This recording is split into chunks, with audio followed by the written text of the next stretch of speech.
The book Spork. Spork was neither spoon nor fork, but a bit of both.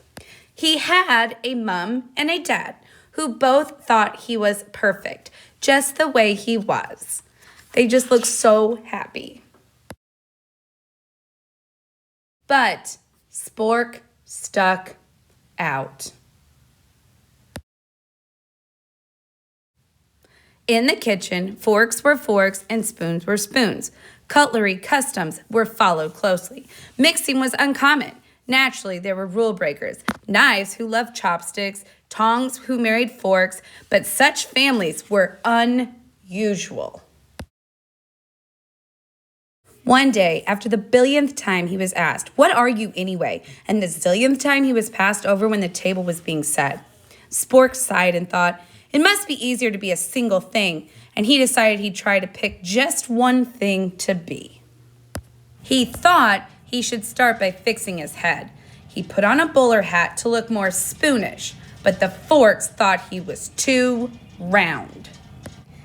Then he made a paper crown to look more forkish, but the spoons thought he was too pointy. Spork wondered if there were other lonely creatures out there with no matching kind who never got chosen to be at the table. At dinner time, he watched from the drawer while the spoons played pea hockey and skillfully balanced boiled eggs.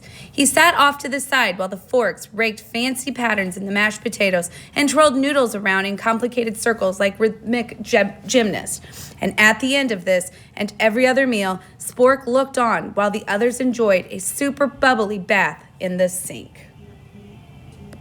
Until one morning, a messy thing arrived. This messy thing had obviously never heard of culture customs or table manners. No, this messy thing smeared and spilled and flung and clumped and dripped without a care.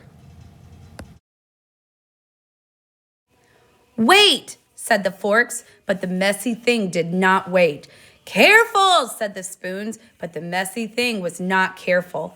"Help," said the forks, while the messy thing continued to slop and splatter. "Quick," said the spoons. Now, a fork may be good for poking and picking, and a spoon may be fine for scooping and stirring, but this messy thing, with its slurpy and clumpy, half-finished food bites, needed something else, something that could do all sorts of things at once, something flexible and easy to hold, something that was neither spoon nor fork, but a bit of both. That's when Spork landed. The messy thing saw Spork and immediately stopped and gurgled. It grabbed Spork and held him motionless in its fist. It tapped him once and let out a cheerful shriek. It wagged Spork excitedly up and down. And that's how Spork finally and happily found his way to the table. Just a bit round, just a bit pointy, just right.